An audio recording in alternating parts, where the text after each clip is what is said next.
नमस्कार सभी का एनसीईआरटी इकोनॉमी के लेक्चर 11 में सबका स्वागत है। हमारी प्रिपरेशन का डे 23। आज जो हमारा टॉपिक है वो आज हमने करना है इन्फ्लेशन के बारे में। देखो ये काफी इंपॉर्टेंट कंसेप्ट्स हैं और इनके ऊपर हर साल प्रीलिम्स में एक आधा क्वेश्चन तो पक्का आया ही होता है। तो इन कंसेप्ट्स को पिछले लेक्चर में भी हमने जो पढ़ा था, आज के लेक्चर में भी इन सारी चीजों को बहुत ध्यान से समझिएगा। तो इन्फ्लेशन का मतलब क्या होता है? देखो इन्फ्लेशन का मतलब अपने आप में अगर आपको सिंपल टर्मिनोलॉजी में बोलूं, जब हम रेफर करते हैं कि महंगाई बहुत बढ़ रही है, पर महंगाई को कभी भी ऐसे नहीं रेफर कर सकते कि लेट्स सपोज, जैसे एग्जांपल ले लेते हैं आपकी फ्रूट्स एंड वेजिटेबल मार्केट का। ठीक है, फल और सब्जियों की मार्केट का एग्जांपल ले लेते हैं। लेट्स सपोज जब आपकी न्यूज आती है कि आजकल प्याज बहुत महंगे हो रहे हैं इंडिया में, हर साल ही कभी ना कभी ये साल में एक आधी बार न्यूज आती होती है कि प्याज बहुत महंगे हो रहे हैं। अब जब एक चीज महंगी हो रही है और बाकी सारी की सारी चीजें, चाहे आपके टोमेटो हो, पोटैटो हो, ठीक है, कोई लेडी फिंगर आपकी भिंडी होगी, ठीक है, वो सारी की सारी आपकी जितनी भी चीजें हैं, बाकी सबके प्राइस, फ्रूट्स भी जैसे कुछ लगा लें और भी, ठीक है, ऑरेंज लगा लो, ठीक है, बनाना लगा लो, बाकी सारी की सारी जो मार्केट है वहां पे प्राइसेस नॉर्मल पड़े हैं, कोई ज्यादा इंक्रीज नहीं है या तो, ठीक है, या प्राइसेस जितने हैं बस उतने ही पड़े हैं। पर सिर्फ प्याज महंगा हो रहा है, इस चीज को हम इन्फ्लेशन नहीं कहते। इन्फ्लेशन, महंगाई हम तभी कहते हैं जब पूरी की पूरी मार्केट में ज्यादातर चीजों के प्राइस राइज होने शुरू हो जाए। सडनली सारी चीजों के, मतलब ज्यादातर चीजों के प्राइस राइज हो रहे हैं, बस कुछ चीजों के प्राइस नॉर्मल पड़े हैं, उस चीज को कहते हैं कि आजकल यहाँ पे महंगाई बहुत ज्यादा हो रही है। तो आजकल मतलब हमारे न्यूज में ये टर्मिनोलॉजी बहुत गलत तरीके से भी यूज की जाती है, पर आपको पेपर के लिए सही तरीके से जाननी जरूरी है कि महंगाई एक्चुअली इसे रेफर करते हैं, तो इसे इंग्लिश में कहते हैं जनरल प्राइस राइज। जब आपका प्राइस राइज हो रहा होता है लार्ज नंबर ऑफ कॉमोडिटीज का, बहुत सारी चीजों का एक साथ प्राइस जब बढ़ता है, उसे हम इन्फ्लेशन रेफर करते हैं। ठीक है, तो ये चीज बहुत इंपॉर्टेंट है, इस चीज को याद रखिएगा। तो ये इस तरीके से, ठीक है, इन्फ्लेशन के इफेक्ट्स क्या होते हैं वो सब कुछ भी हम पढ़ेंगे। तो ये सारी चीजें यहाँ पे पर आपको समझनी जरूरी है। ठीक है, अब ये चीज होती क्यों है, प्राइस राइजेस होते क्यों, मतलब महंगाई होती क्यों है, इन सारी चीजों की तरफ चलते हैं और कैसे महंगाई होती है फिर उस चीज की तरफ। देखो इकोनॉमी के लिए आपको एक बहुत इंपॉर्टेंट चीज बता दूं, इकोनॉमी का कोई भी आपको एग्जाम में क्वेश्चन आ जाए प्रीलिम्स में, आपने हर बारी एक चीज देखनी है, वो है कि आपकी मार्केट में डिमांड कितनी है और सप्लाई कितनी है। आपने सिर्फ इन दो चीजों को कंसिडर करना है कि मार्केट में डिमांड कितनी है, मार्केट में सप्लाई कितनी है। ठीक है, डिमांड होती क्या है? देखो डिमांड जो हम, आप और मैं, हम कंज्यूमर है, मार्केट में सामान लेने जा रहे हैं, हम जितनी चीजें डिमांड करेंगे, मतलब हम जितनी चीजें खरीदना चाहेंगे, अगर उतनी चीजें अवेलेबल होंगी मार्केट में तभी तो बिकेंगी। ठीक है,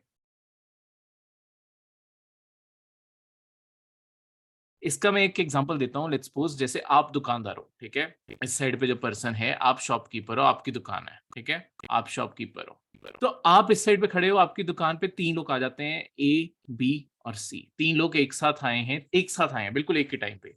इन तीनों को चाहिए, आपकी दुकान में पड़ी हुई एक कोक की बोतल है, ये कोक पीने आए हैं।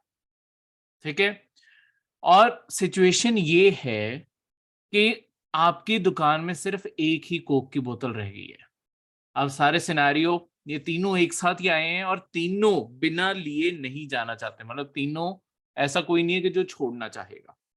अब वैसे आप ये जो कोक की बोतल है, ये आप वैसे 5 रुपए की बेचते हो, सपोज कर लो, नहीं आती पर सिर्फ एग्जाम्पल के लिए। ठीक है, कि आप दुकानदार हो, आप ये कोक की बोतल वैसे जो आपकी दुकान में आती है 5 रुपए की बेचते थे। ठीक है, पर अब आपके पास तीन कस्टमर आ गए हैं, तीनों के पास मिनिमम 5 रुपए तो है ही। ए के पास 5 रुपए है, बी के पास 6 रुपए हैं और इसके पास 7 रुपए है, मतलब टोटल ये अलग अलग इतने इतने पैसे जेब में कैरी कर रहे हैं, आपको नहीं पता अभी। ठीक है, पर आपने अब बोतल आगे रख दी, आपने उन्हें बोल दिया कि देखो भाई मेरे पास तो एक ही बोतल है। तो वो तीनों कहते हैं कि हाँ 5 की बोतल है, हमसे लो 5 रुपए दे दो। अब पर 5 रुपए तो ये तीनों ही देने को तैयार है। अब आपस में ये लड़ पड़ेंगे और आपका भी गला पकड़ लेंगे कि मैं आया हूं, मैं आया हूं, मुझे दो मुझे दो। तो आप कहोगे देखो ये 5 की तो नहीं बिक सकती। मैं इसे 6 की बेचूंगा, पहले आप प्रपोजल रखोगे 6 का, तो ए कहेगा देखो मेरे पास तो पैसे हैं नहीं, मैं चला जाता हूँ। ठीक है, तो ए एलिमिनेट हो गया, पर ये दोनों 6 रुपए अभी भी दे सकते हैं, ये भी 6 दे सकता है, ये भी 6 दे सकता है, तो अभी भी बोतल एक ही है, बंदे दो हैं। तो यहाँ पे फिर से अब आपको कंफ्यूजन कि एक बंदे में सेलेक्ट करना है, दोनों कह रहे हैं हाँ 6 फिर 6 में भी नहीं हो सकती, 7 मैं भी जा रहा हूँ। अब देखो हुआ क्या है, जो बोतल ओरिजिनली 5 रुपए की थी, वो बिकी है 7 रुपए में। 2 रुपए महंगी बिकी है ना? वो क्यों 2 रुपए महंगी बिकी है? क्योंकि उसकी डिमांड ज्यादा थी। 3 लोग डिमांड कर रहे थे, ठीक है, 3 लोग एक ही बोतल की डिमांड कर रहे थे, सप्लाई पीछे से कम आ रही थी। पीछे से एक बोतल बन के आ रही है, खरीदने वाले 3 लोग हैं। तो जब भी मार्केट में ऐसा होता है कि लोगों के पास, लेट्स सपोज पहले कंज्यूमर साइड की बात करते हैं, देखो डिमांड कैसे हम कर सकते हैं, जब हमारे पास पैसा होगा, ठीक है। जैसे लेट्स सपोज मैं हर इंसान को, इंडिया में हर इंसान को मैं कहूं ये लो 1000 रुपए रख लो, जो खरीदना है खरीद लो। अब वो पर्सन 1000 रुपए मार्केट में लेके जाएगा, वो जो खरीदना चाहेगा वो 1000 रुपए वहां पे स्पेंड तो करने जाएगा। पर लेट्स सपोज हम मार्केट में मान लेते हैं कि पूरी मार्केट में वो 1000 रुपए की आप एक ही चीज खरीद सकते हो। लेट्स सपोज एक शू है, एक जूते की दुकान है, वहां पे एक ही टाइप के जूते मिलते हैं, वही जूते खरीद सकते हो उन 1000 रुपए से। अब क्या उतने जूते अवेलेबल हैं जितने लोग खरीदने आ गए हैं, जितने लोगों के पास पैसा है उन जूतों को खरीदने के लिए? नहीं।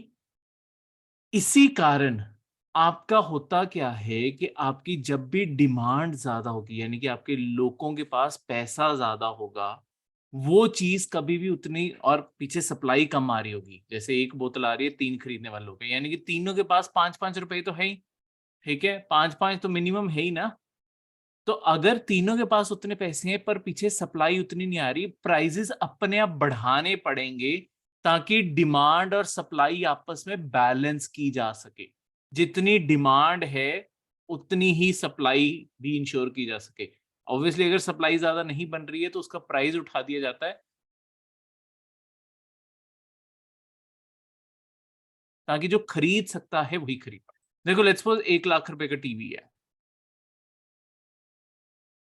अब हर इंसान 1 लाख रुपए का टीवी, मैं कहता हूँ कि नहीं खरीदेगा। ठीक है, अब कंपनीज को भी पता है, तो कंपनी सिर्फ उतने ही टीवी बनाएंगी जितने उन्हें पता है कि 1 लाख के जो हमने टीवी बनाए हैं वो बिक जाएंगे। मतलब आजकल कंपनीज के सबसे महंगे, चलो वर्जन की बात कर लेते हैं, 1 लाख के टीवी, चलो तब भी सबसे महंगे वाले वर्जन की बात करते हैं, 4-4 लाख के भी टीवी हो गए।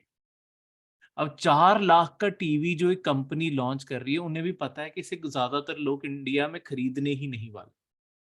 तो मैं इस टीवी के हजारों लाखों यूनिट थोड़ी बनाऊंगा, मैं ज्यादा से ज्यादा इस टीवी के 500-600 यूनिट ही बनाऊंगा। मुझे पता है बस इतने को बिक जाएंगे, 150 करोड़ की आबादी में इतने को लोग तो होंगे ही जो खर्च लेंगे, बाकी चाहे ना खर्चे, बस इतने को खर्च लें। ठीक है, पर लेट्स सपोज जैसे सरकार ने एक टाइम, मतलब आपके इलेक्शंस में वादा किया था कि हर इंसान को 15 लाख रुपए मिलेंगे। ठीक है, 15 लाख था, 5 लाख था, जो भी था, चलो 15 लाख लगा लो, ज्यादा बड़ी अमाउंट दे देते हैं आपको। हर इंसान को 15 लाख रुपए मिलेंगे। ये क्यों नहीं मिल सकते थे और ना कभी मिल सकते हैं, इसका इकोनॉमिक रीजन है।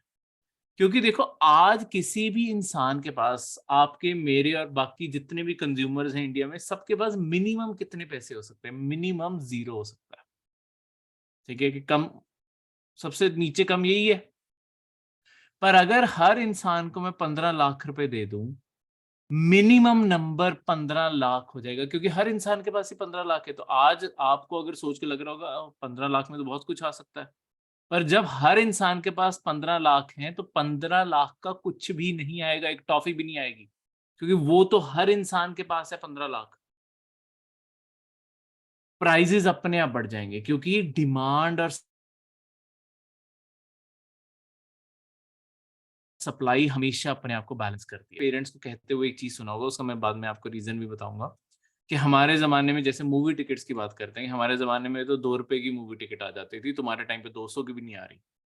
ठीक है, तो ये हुआ क्या है, देखो उस टाइम पे लोगों के लिए 2 रुपए में बहुत कुछ आ जाता था, क्योंकि लोगों की सैलरी भी हजारों में थी।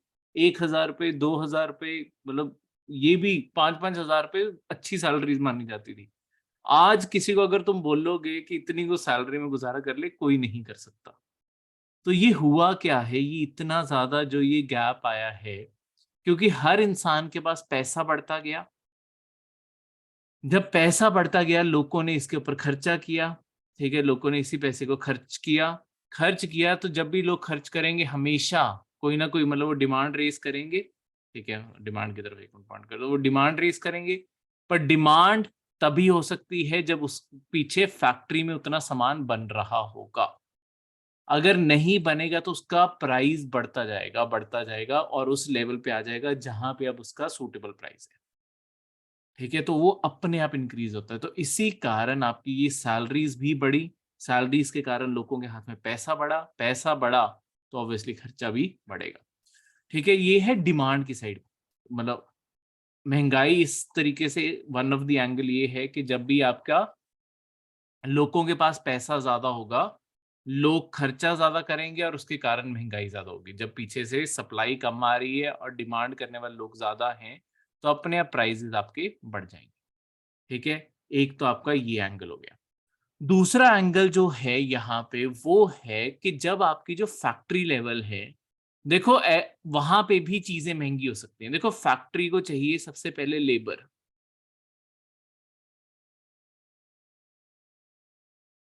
अगर लेबर अपनी तनख्वाह बढ़ाने को बोलेगी तो भी महंगाई बढ़ेगी। दूसरी चीज, फैक्ट्री तभी चीजें बना सकती है जब उनके पास रॉ मटेरियल होगा, कच्चा माल आएगा कहीं से। अगर ये महंगा हो रहा है तो ऑब्वियसली सामान भी महंगा होगा। सरकार ने अगर कोई ना कोई नए टैक्सेस लगा दिए हैं फैक्ट्रीज के ऊपर, तब भी सामान महंगा होगा। ये सारी चीजों के कारण कई बार आपकी सप्लाई की चीजें में मतलब और भी चीजें, जैसे कि अगर बिजली महंगी होगी, वो सारी चीजों की कॉस्ट कंपनी थोड़ी बियर करेगी, कंपनी थोड़ी उठाएगी, घाटे में थोड़ी जाएंगी। कोई भी कंपनी आपको पता है घाटे में नहीं जाएगी। वो सारी की सारा ये बर्डन कंज्यूमर के ऊपर शिफ्ट कर देंगे। अगर कोक बनाने वालों को लग रहा है कि 5 रुपए में हमारा अब कॉस्ट नहीं पूरी हो रही है और प्रॉफिट नहीं आ रहा है, वो खुद ही बढ़ा के उसे 7 की कर देंगे और आप देखते ही हो महंगी होती जाती है। ठीक है, वो यही है क्योंकि दोनों साइड की ये फोर्सेस काम करती हैं। चाहे आपके कंज्यूमर के हाथ में, आपके और मेरे हाथ में जब पैसा ज्यादा आएगा, हम खर्चा ज्यादा करेंगे तब भी महंगाई बढ़ेगी। ठीक है, क्योंकि हम डिमांड ज्यादा करेंगे।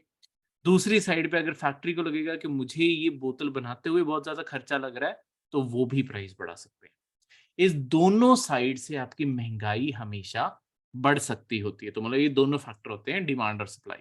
बस इकोनॉमी में याद रखना, इकोनॉमी हमेशा डिमांड और सप्लाई अपने आप को बैलेंस कर लेती है। अगर डिमांड बढ़ेगी और सप्लाई नहीं बढ़ी, तो आपका पक्का प्राइस बढ़ेगा। ठीक है, ताकि अब अगर जैसे पिरामिड है, देखो हमारी एक सोसाइटी जो है पिरामिड है। हर कोई सब कुछ अफोर्ड नहीं कर सकता, एक पिरामिड की तरह है हमारी सोसाइटी। कईयों की इनकम लेट्स सपोज पूरे साल की इनकम 1 लाख है, कईयों की 10 लाख है। ठीक है, करते करते हमारे इंडिया में ऐसे भी लोग हैं जो 20-20 हजार करोड़ भी साल का कमा रहे हैं। ठीक है, अब जिस चीज की जितनी डिमांड है, ठीक है, और सॉरी जिस चीज की जितनी सप्लाई है पीछे, वो उसी प्राइस रेंज पे अपने आप पहुंच जाएगी। ठीक है, अगर लेट्स सपोज सिर्फ यहाँ पे इस सेगमेंट को मान लेते हैं कि यहाँ वाले लोग मतलब आपके 1 करोड़ कमाने वाले लोग मान लेते हैं, चलो यहाँ पे जो जिनकी सालाना इनकम 1 करोड़ के करीब है, ये जो लोग हैं इनके लिए कोई सामान मार्केट में सोचा था, लेट्स सपोज कोई बहुत ही महंगे आपके फ्लैट्स बन रहे थे और यहाँ पे सोचा उन्होंने कि इन्हें बेच देते हैं। ठीक है, पर सरकार ने क्या किया, सरकार ने एक स्कीम लॉन्च कर दी कि 1 करोड़ तो तक के जो लोन है वो बहुत ही आसान किश्तों में सरकार स्पॉन्सर कर रही है। तो एक सेगमेंट जो नीचे है ना, वो भी हिम्मत कर लेगा कि हम भी खरीद लेते हैं। पर इससे होगा क्या अब, क्योंकि फ्लैट्स उतने नहीं बन रहे जितने लोग आ गए हैं अब खरीदने के लिए। वो फ्लैट का दाम पहले लेट्स सपोज 1 करोड़ फ्लैट आपका 1 करोड़ का मिल रहा था, वो उसकी कीमत बढ़ा के 5 करोड़ कर देंगे कि हमारे फ्लैट बिक रहे हैं तो हम कीमत बढ़ा देंगे। क्योंकि पैसा मार्केट में ज्यादा आ गया, खरीदने वाले लोग ज्यादा आ गए। इस कारण चीजें अपने आप महंगी हो जाती हैं। जितना लोग खर्चा करते हैं, चीजें अपने आप उतनी महंगी होती जाती हैं। ठीक है, कोविड के बाद से आप खासकर देख रहे हो बहुत सारी चीजें महंगी हो रही है, क्योंकि कोविड में लोगों को रियलाइज हुआ कि लाइफ का पता नहीं कब क्या हो जाए। तो लोगों ने बेइंतहा खर्चा करना शुरू किया, जो खरीदना है, नया टीवी खरीदना है, फ्रिज खरीदना है, गाड़ी खरीदनी है, ठीक है, रेस्टोरेंट्स में ज़्यादा खाना है, सब शुरू किया लोगों ने, ठीक है। उससे हमारी इंडिया की इकोनॉमी जो डूब रही थी वो तो रिकवर कर गई, पर उसके साथ में ही महंगाई भी उतनी ज़्यादा बढ़ी है। तो सबसे ज़्यादा जो गरीब होते हैं ऑब्वियसली उन्हें चुभती है ये चीज़। तो उसका मेन कारण ये है जो लोगों ने हद से ज़्यादा खर्चा करना शुरू किया।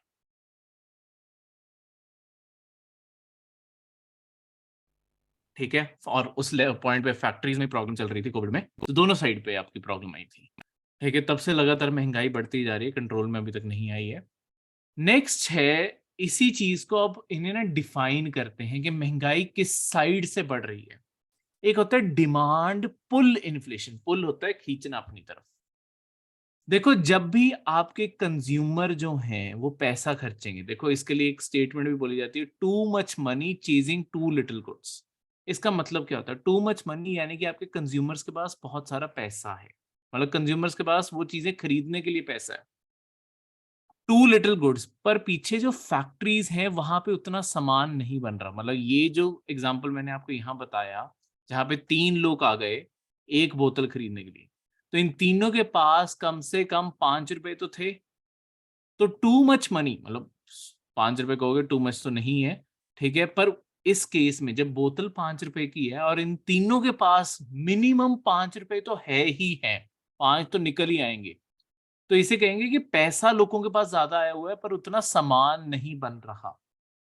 तो अपने आप क्या होगा, ये चीज महंगी होगी और इसके प्राइस इंक्रीज हो जाएंगे। इसका ब्लेम है कंज्यूमर के ऊपर। उन्होंने डिमांड रेस की, डिमांड के कारण उन्होंने महंगाई को खींच दिया, प्राइस उसके ऊपर को खींच दिए। पहले जो आपकी महंगाई थी अब उससे प्राइसेस ऊपर को उठ गए हैं, जो प्राइस लेवल था वो उससे ऊपर बढ़ गया है। आउटपुट अभी वहीं पे घूम रही है, आउटपुट नहीं बढ़ी, बस प्राइस बढ़ गया। इसके कारण ये देखो ऊपर को खींच लिया, मतलब इस साइड से आएगा, इन्होंने इस साइड से ऊपर को स्ट्रिंग खींच ली है। तो लोगों ने अपनी जेब से खर्चा कर करके प्राइजेस को ज्यादा बढ़ा दिया है। इसे कहते हैं डिमांड पुल इन्फ्लेशन।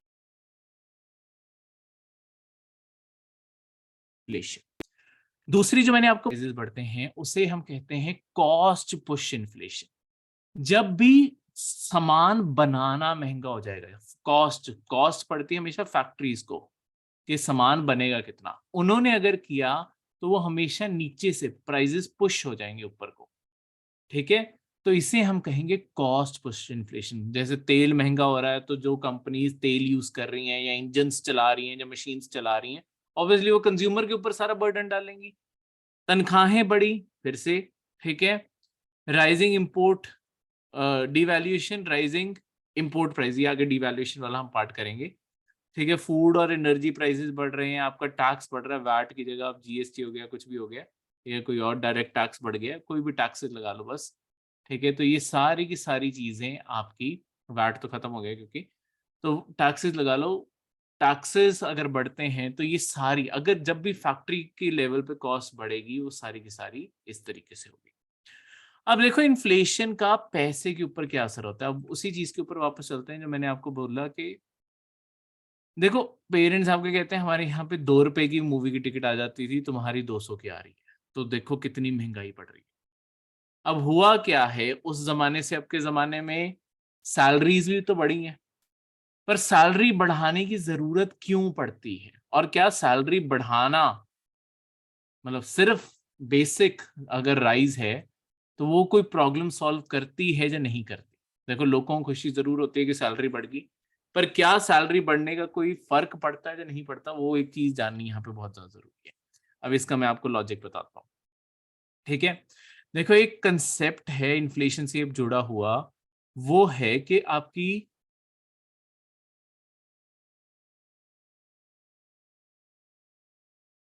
मनी की वैल्यू क्या है, आपके पैसे की एक्चुअली वैल्यू क्या है। देखो एक एग्जांपल लेते हैं, ये है एक 20 रुपए का नोट, ठीक है। अब ये 20 रुपए का नोट, लेट्स सपोज ये 20 रुपए का नोट, अब पुराने नोट भी चल रहे हैं, बहुत ही चाहे घिस चुके हों, मतलब कितने साल पहले प्रिंट हुए होंगे वो अभी भी चलते हैं, ठीक है, 20 रुपए का नोट थोड़ी बंद हुआ है कोई। तो लेट्स सपोज एक आपको बहुत ही पुराना नोट मिलता है, 2002 में बना हुआ नोट था। अब नोट आज भी तुम 20 रुपए का कहीं यूज करोगे वही नोट चलेगा, अपने आप में नोट में कोई फर्क नहीं आया, ठीक है, डिजाइन भी वही चल रहा है, बस अब रंग बदल गए हैं। चलो पुराने नोट्स के तो रंग वही थे, रंग बदल गया, अब ग्रीनिश सा हो गया 20 रुपए का नोट। तो अब ये जो आपका नोट है, वैल्यू के ऊपर रंग रंग छोड़ दो, वैसे ही बता रहा था। चलो अब ये जो 20 रुपए का नोट है, अब 2002 में बना था, तो उस जमाने में जिस बंदे को सबसे पहले बैंक ने इश्यू करके दिए होंगे ये 20 के नोट, वो बंदा मार्केट गया होगा, उस बंदे ने भी 20 रुपए यूज किए होंगे। आज तुम्हारे पास घूम फिर के कहीं आ गया, तुम भी 20 रुपए यूज कर रहे हो, नोट में दिखने में कोई फर्क नहीं आया। ये जो नोट के ऊपर वैल्यू लिखी होती है, इसे हम कह देते हैं ये इसकी नॉमिनल वैल्यू है, सिर्फ ऊपर से दिख रही है 20 रुपए। अब एक चीज बताओ, एग्जाम्पल ले लेते हैं, चलो राउंड फिगर का, साल 2010 ले लेते हैं, ज्यादा पुराना की जाना, 2010 से 2020 कोविड का साल, इन दोनों का एग्जाम्पल ले लेते हैं, ठीक है, राउंड फिगर्स हैं तो इसलिए इनका एग्जाम्पल ले लेते हैं। 2010 में अगर ये 20 का नोट किसी को मिला होता, मतलब वही नोट पुराने चल रहे हैं और आज के जमाने में तुम ये 20 का नोट खर्च रहे हो, वो सेम नोट ही है, क्या तुम्हें मार्केट में एक्चुअली सेम अमाउंट की चीज मिल रही है या नहीं मिल रही? अब इसका एग्जांपल लेते हैं, लेट्स सपोज अगर आप चिप्स का पैकेट लेने जाओ, क्या आपको चिप्स के पैकेट के अंदर जो क्वांटिटी मिलती थी 2010 में, जितने ग्राम के चिप्स मिलते थे, आज 2020 में भी उतने ग्राम के हैं चिप्स के पैकेट? ना देखो, आधी तो हवा ही भरी होती है, ग्राम अंदर चिप्स है कितने? तो आप नोटिस करोगे कि नहीं, ग्राम पहले से गिर गए हैं। या अगर आप कुछ और लेने जाते थे, लेट्स सपोज आपने चावल खरीदने गए हो, राइस खरीदने गए हो मार्केट से, क्या 2010 में जितने चावल आपके 20 रुपए में आ जाते थे, 2020 में भी चावल उतने ही आ जाते हैं? क्या बिल्कुल सेम है ये चीज?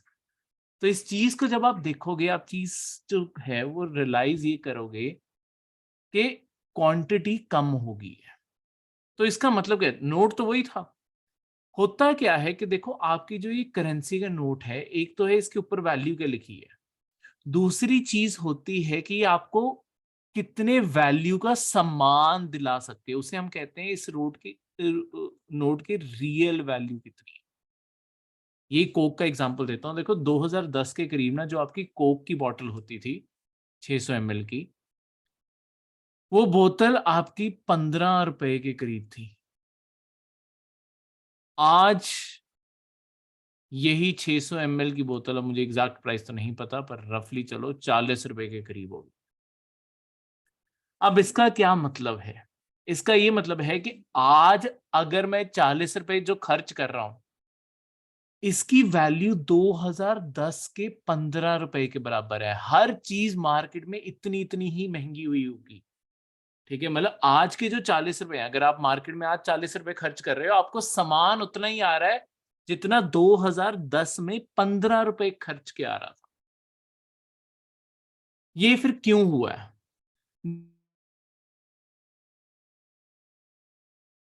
देखो, 2010 से लेके 2020 तक लोगों के हाथ में पैसा बढ़ा, लोगों की सैलरी से बड़ा हो, या और लोगों को एम्प्लॉयमेंट मिली हो इंडिया के अंदर, और इन्वेस्टमेंट आई हो, इंडिया के स्टार्टअप्स चल पड़े हो, जो भी है, मतलब लोगों के हाथ में पैसा आ गया। लोगों के हाथ में पैसा आया तो लोगों ने खर्च करना शुरू किया, डिमांड रेस की, पर उतनी सप्लाई नहीं थी हर चीज की। तो सप्लाई नहीं थी तो हर चीज के, मतलब सारी चीजों के ऑब्वियसली खर्चा हो रहा था, तो हर चीज के प्राइसेस आपके बढ़ने शुरू हो।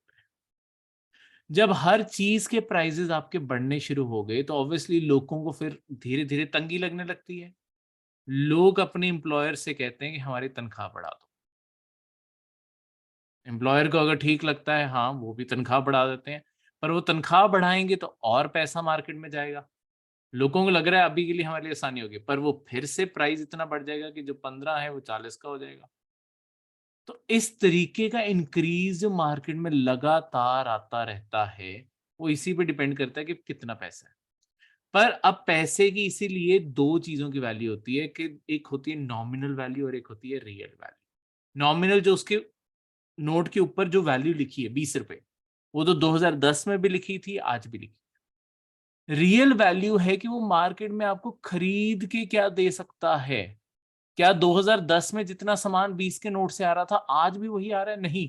2010 में कोक की बोतल लेने जाते 5 रुपए वापस मिल जाते, ठीक है, इसमें से भी।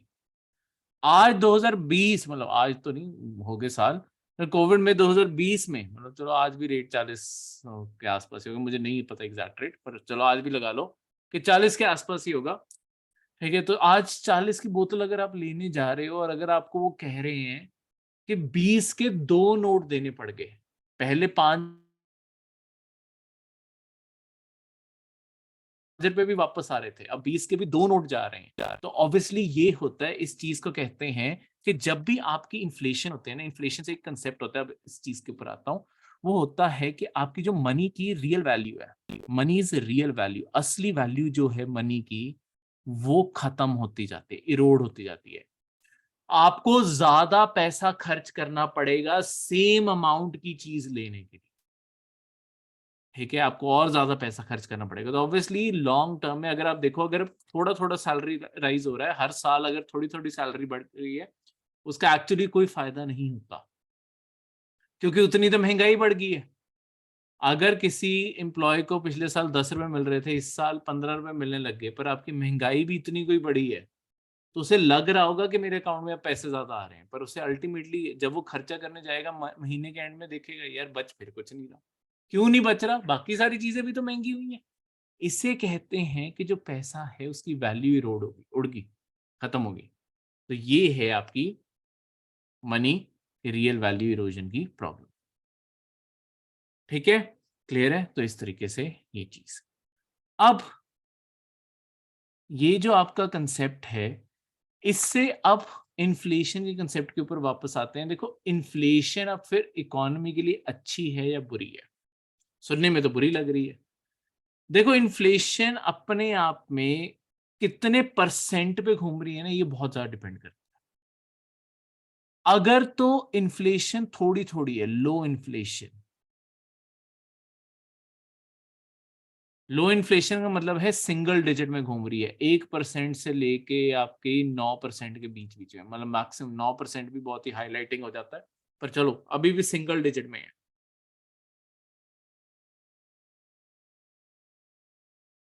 इसके बाद आपकी हाई इन्फ्लेशन साइड जाने लग जाती है, महंगाई बहुत तेजी से बढ़ रही है, यानी कि आपकी 11% से लेकर 99% तक कहीं पे भी इन्फ्लेशन हो रही है, ठीक है। और इसके बाद तो मतलब आपकी रनवे इन्फ्लेशन कहते हैं, बस अब इसके बाद आउट ऑफ कंट्रोल ही है। किसी भी देश के साथ ये कुछ भी हो सकता है। रनवे का मतलब है कि बस अब तो 100% से ज्यादा इन्फ्लेशन हो चुकी है। ये सारी इन्फ्लेशंस में क्या कुछ ठीक है या नहीं ठीक? देखो उससे पहले मैं आपको एक और कंसेप्ट बता दूं इसके साथ, इन्फ्लेशन का उल्टा जो कंसेप्ट होता है ना, वो होता है डीफ्लेशन। डीफ्लेशन का मतलब होता है जब प्राइजेस गिरते हैं, बढ़ने की जगह प्राइजेस गिर रहे हैं, ठीक है, तो उसमें जनरल प्राइस डिक्रीज होता है। उसमें क्या होता है कि लोग खर्चा नहीं कर रहे, डिमांड नहीं है मार्केट में, ठीक है, डिमांड गिरी पर मार्केट में सप्लाई अगर बढ़ी हुई है, तो सप्लाई ज्यादा है, फैक्ट्री ज्यादा बना रही है, लोग नहीं खरीद रहे, तो कंपनीज को अपना सामान सस्ता कर करके बेचना पड़ता है कि बिक जाए, इकट्ठा ना हो पीछे सामान, ठीक है। फिर कंपनीज घाटा भी तो खाएंगे अगर सामान नहीं बिक रहा। अगर एक बिस्किट की फैक्ट्री बिस्किट बनाती जा रही है, बिस्किट की तो एक्सपायरी डेट आती जाएगी, बिस्किट एक्सपायर होते जाएंगे, तो बेचना भी तो है उन्हें। तो इस तरीके से फिर वो सेल लगाते जाते हैं, बल्क पैकेट बेची जाएंगे, वो सब कुछ करे जाएंगे, बस बिक जाए। तो डीफ्लेशन होता है जब प्राइसेस गिरते रहते हैं, ज्यादातर कमोडिटीज के प्राइसेस बहुत ज्यादा गिरने लग जाते हैं, पर उससे प्रॉब्लम क्या है? देखो डीफ्लेशन याद रखो, ये इकोनॉमी में ना कभी भी अच्छी नहीं मानी जाती, नेवर गुड।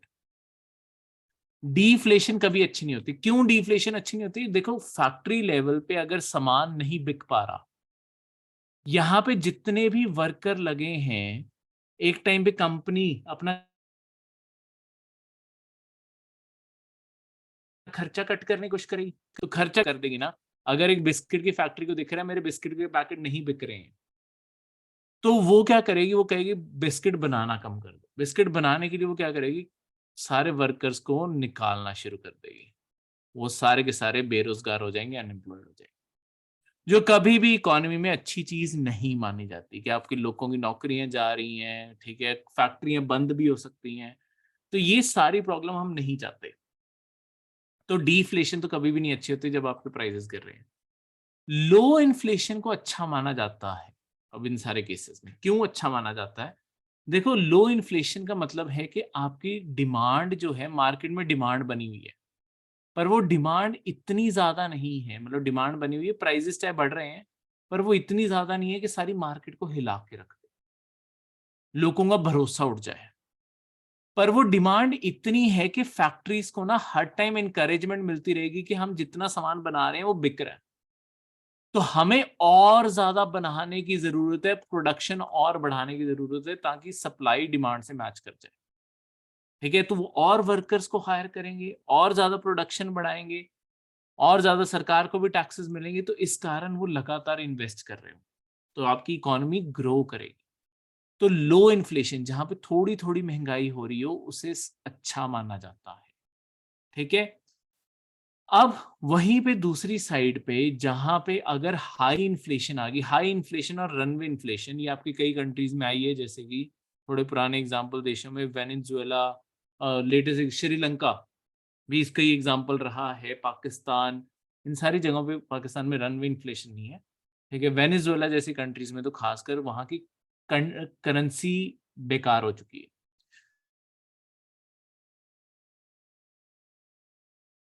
यहाँ पे होता क्या है, ये रनवे, यहाँ पे लेट्स सपोज तुम ब्रेड खरीदने जाते हो रोज सुबह, आज सुबह ब्रेड पूछने गए कि ब्रेड कितने की है, उसने कहा कि 10 रुपए की ब्रेड है, तो तुम ले आए। दो को दिन तुम्हारी ब्रेड चली, चलो दो को दिन, रोज नहीं जा रहे, दो को दिन बाद, दो को दिन बाद फिर गए ब्रेड खरीदने की, ब्रेड कितने की है? वो कहेगा 15 रुपए। तुम्हें लगेगा कि अभी 2 दिन पहले तो 10 के लिए गया था, आज 15 की है। कहेंगे देखो जी पीछे से यही रेट आ रहे हैं, चलो ठीक है, तुमने मन पे बर्डन रखा, ले गए। 2 दिन और निकल गए, तुम फिर से गए हो कि ब्रेड कितने की, वो कहता अब 30 की। अरे 15 से सीधे 30 पे जंप, वो पीछे से ही प्राइस आ रहा है। ठीक है, अगली बारी गए हो, 30 की जगह 90 रुपए की ब्रेड। तुम्हें सडनली शॉक लगने लगेगा कि यार 10 दिन पहले तो 10 रुपए की खरीद रहा था, आज 90 रुपए की कैसे हुई पड़ी है? तो तुम्हें अपनी करेंसी से भरोसा नहीं उठने लग जाएगा कि यार ये जो मेरे हाथ में नोट जो सरकार ने दिए हैं, ये जो कागज का पेपर है, ये किसी काम का ही नहीं है। अब मैं बचाऊं, कमाऊं, बैंक में रखूं या ना रखूं, करूं क्या इसका मैं? क्योंकि पता ही नहीं है कि कितना कमाने की जरूरत है और कितना उड़ जाएगा। तो इस कारण यहाँ पे ये सारी की सारी चीज, जब ऐसी सिचुएशन देशों में पैदा हो जाए, उनसे कहते हैं रनवे इन्फ्लेशन। आपके एग्जांपल देता हूँ, वर्ल्ड वॉर 1 के बाद ना जर्मनी के अंदर, और कुछ साल पहले जिम्बाब्वे के अंदर, आज भी ये हाल है, जिम्बाब्वे के अंदर आपको अगर एक ब्रेड का पीस, मतलब एक जो आपका बेकर्स डजन 13 पीस की जो ब्रेड है वो लेने जानी है, उसके लिए 1 ट्रिलियन जिम्बाब्वे डॉलर लगते हैं। ऐसा क्यों? 1 ट्रिलियन का नोट है वहां पे, उसके ऊपर 1000 लगी हुई है, 1 ट्रिलियन का नोट है वहां पे, उस 1 ट्रिलियन की वैल्यू कुछ नहीं है, ब्रेड आ रही है उससे बस। ठीक है, तो अगर कुछ भी लेना होता है, उसकी भी गड्डी भर के लेके जानी पड़ती है, तब जाके वहां पे कुछ आता है। क्यों? कई बार आपके मन में आया होगा, बथेरों के मन में आता है कि देखो, अगर गरीबी है देश में, गरीबी को हट, गरीबी की प्रॉब्लम क्या है? पैसा। अगर सारे गरीबों में पैसा बांट दें, प्रॉब्लम सॉल्व है। उन्होंने यही किया। पर वही प्रॉब्लम जो मैंने आपको बताई कि हर इंसान को 15 लाख क्यों नहीं दे सकते, जब सबके पास वो पैसे होंगे, हर बंदे खर्चा करेगा। ठीक है, तो अपने आप 15 लाख जीरो के बराबर हो जाएगा। तो आज जो चीज 15 लाख की है, वो 1.5 करोड़ की हो जाएगी, ताकि वही लोग खरीद सके जिनकी इनकम वहां पे टच कर रही। तो इसीलिए आपकी पैसे की सप्लाई, कितना पैसा लोग खर्चा करें, ये सब कुछ कंट्रोल करना पड़ता है। ये अगले हम लेक्चर में पढ़ेंगे कि कैसे फिर सरकार अब ये सारी चीजें कंट्रोल करती है। अगले 2 लेक्चर्स में हमने यही देखना है। इसके बाद लास्ट में रियल और नॉमिनल जीडीपी। देखो, हमने जीडीपी का कंसेप्ट लास्ट लेक्चर में किया था। अब जीडीपी को भी 2 तरीके से मेजर किया जाता है। अगर तो आप जीडीपी को बस फिगर के तौर पे मेजर कर रहे हो, देखो जीडीपी मैंने आपको बताया था एक साल में कितनी वैल्यू का सामान बन रहा है, कितने डॉलर का सामान, उसे डॉलर में कन्वर्ट करके कितने का सामान बन रहा है। अगर मैं बिना इन्फ्लेशन को एडजस्ट किए सिर्फ ऐसी वैल्यू मेजर कर रहा हूं, उसे हम कहते हैं नॉमिनल जीडीपी। देखो, अगर मैं कह रहा हूं कि लेट्स सपोज नॉमिनल जीडीपी आपकी 2000 10 में, पुराने एग्जाम्पल 2010 में आपकी किसी और देश की लगाते, कोई भी एक रैंडम देश, 20 बिलियन थी। 2011 में ये चलो 40 बिलियन हो गया। अब देखो सरकारें कई बार ऐसे नंबर से बेवकूफ भी बनाती हैं, तो हमेशा, अब आप पढ़े लिखे सिविल सर्वेंट की जॉब के लिए बनना चाहते हो तो ऑब्वियसली आपको ये चीजें समझ आनी चाहिए, आम इंसान को तो कोई नहीं समझाता। देखो 2010 में अगर सरकार कह रही है कि देखो जीडीपी 20 बिलियन थी, तो वाह सरकार ने एक साल में कमाल ही कर दिया, डबल कर दी जीडीपी हमारी। जितना हम एक साल पहले जितने डॉलर का सामान बिक रहा था, अब उससे डबल बिक रहा है, तो देश तो बहुत ज्यादा तरक्की कर रहा है। पर हुआ क्या, नॉमिनल इन्फ्लेशन भी तो पीछे हो सकती है। लेट्स वो 2010 में सिर्फ एक सिंपल एग्जांपल कि सिर्फ एक बिस्किट की कंपनी थी, 2010 में इन्होंने, मतलब एग्जांपल 2010 में एक कंपनी का एग्जांपल लेते हैं, 2010 में इन्होंने 10 रुपए का पैकेट बेचते थे ये, और इन्होंने 100 पैकेट बेचे थे, तो यानी कि इन्होंने 1000 रुपए का बिजनेस कर लिया। अब 2011 में हुआ क्या, फैक्ट्री लेवल पे चीजें महंगी हो गई थी, अब ये पैकेट ही 20 रुपए का हो गया, और बेचे इन्होंने फिर 100 ही है। पर देखने को क्या लगेगा कि इन्होंने 2000 रुपए का बिजनेस कर लिया, पर हुआ क्या है, इसमें इन्फ्लेशन को तो देखा ही नहीं। देखो प्रोडक्शन तो सेम ही रही ना, 100 पैकेट ही तब थे, 100 पैकेट ही अब है। तो एक्चुअली देश कोई ग्रो नहीं किया, सिर्फ महंगाई बढ़ी है देश में। तो ये फिगर इसलिए नकली हैं, ठीक है, ये होती है नॉमिनल, सिर्फ नाम से। अगर हम इन्फ्लेशन को एडजस्ट कर देते हैं जीडीपी में, फिर आती है रियल इन्फ्लेशन के, मतलब हम एक बेस ईयर मान लेते हैं। अब बेस ईयर क्या होता है, किसी भी एक साल को ना हम बेस मान के चलते हैं कि यहां से हम कंपेयर करेंगे महंगाई कितनी बढ़ गई है, और हम फिर जीडीपी ऐसे कैलकुलेट करते हैं कि उस साल में ये सारा सामान अगर उसी प्राइस पे होता है, यानी कि अगर मैं 2011 के सामान को 2010 के रेट पे ही देखूं, तो ये 10 रुपए की चीज दिखेगी, ठीक है, 100 ही बिकी, तो फिर से नंबर 1000 ही आ जाएगा। फिर पता चलेगा अच्छा जीडीपी कोई ग्रो ही नहीं की, उसी नंबर पे है, पर चलो स्टेबल है तो ठीक है। तो ऐसे हम एक बेस ईयर लेके चलते हैं जिसके ऊपर हम अगले साल के प्राइजेस की महंगाई का जीडीपी बढ़ी है, तो इसे कहते हैं रियल जीडीपी का असली ग्रोथ कितनी हुई। ठीक है, तो ये था आज का आपका लेक्चर, मिलते हैं आपको कल के लेक्चर।